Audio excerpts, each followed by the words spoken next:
It's Fed week and we see gold weaker this Tuesday. The Fed may hold off on raising rates this week because markets are volatile. That seems to be the theme. Joining us now from the CME is Senior Market Strategist for RJO Futures, Phil Streible. Phil, thanks for being back with us. Thanks for having me. Well, as you know, we always start with a gold chart. And what do you make of this metal's movement ahead of this week's highly anticipated FOMC meeting? How much could a rate hike really weigh on the metal here? Well, looking at the last few days, I mean, gold has been quite quiet here. It's really been muted. The market was a little bit weaker. We saw one dip below 1100. It looked like some people came and snatched that up. Market remained above 1100. I think we're going to stay kind of in a tight range coming into the meeting, and then I anticipate volatility to really pick up. I think that the range that we're at right now is 1120 on the upside. That's going to be a key level of resistance, and it's also your 50-day moving average. I would think some kind of spike up to there, and also on the downside, I think we're going to see a spike down too. So definitely volatility. I think it's going to pick up coming into the actual decision. The downside being 1080, I think that's a key level of support. If you look at some of the outside markets here, we saw bonds move about 2 handle, and we saw the S&P up about 25 points. So traders are anticipating now that the Fed, they have waited so long, they've been so patient, that they are actually going to take some kind of action here. So I was really surprised to see not much movement in the gold market over the last couple of days, but we're definitely seeing traders readjust in these other outside markets. Well, Phil, what do you think? Do you think the Fed will raise rates, and what ramifications could we see in markets if they do? I mean, based on today's action, I think that the possibility of them raising rates is quite likely.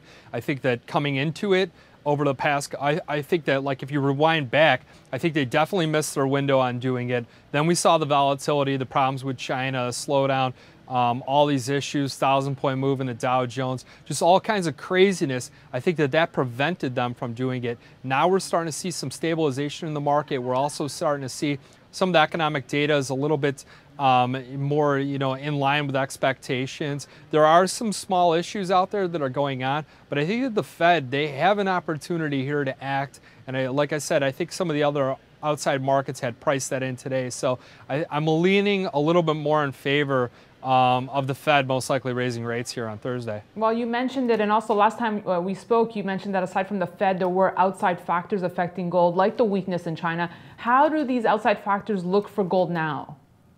Well, we saw the thing with China right now is that when they do have quite a bit of problems here, they do have weaker data, or you have just some crazy factors going on over there. They have been able to take some decisive action, whether it is lowering their threshold here for people to have in savings, whether it is pumping money into the economy.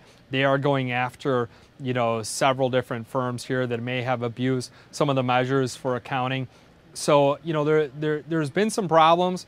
They are starting to resolve some of those problems. I think that China, their economy is starting to kind of base out. I don't think it's in that free fall that we've seen before. So that's been one of the largest factors. I think that it is being contained. It's not, completely healed. It's a patient that's, coming out of life support right now. So it is showing some signs of stabilizing. All right, Phil, to wrap, what are some plays you would look at for gold investors on this busy Fed week? How could investors look to make money with the metal here? All right, if I was going to play this market, I'd most likely think that the market is going to make one large move or the other. You could do two things. Again, this is based on everyone's risk tolerance, size of account, things like that, all their parameters. I think you either got to look at something like a straddle around the 1100, where you're looking at a call and a put, which is probably going to be quite expensive. You'd end up looking at buying this thing, so you have calculated risk. Market's got to make one big move in each way or the other. Or you play the ranges. You play that 1180 call, or the 1080 put, and you look for the market to break through one of those levels. I think that support is going to come in around 1080 on the gold market. So I'd like to look at the long side from there. I think that the problem is that if the Fed does raise rates, they're going to have some ramifications in the economy, and it's going to cause some people bidding for safety. So that's the way I would play it here. But again, every person is going to have different parameters based on their own tolerances. We'll see what happens. Phil, thanks so much for joining us today. Thanks for having me. And thank you for watching. We'll be talking mining next with the editor of Daily Gold. Stay tuned.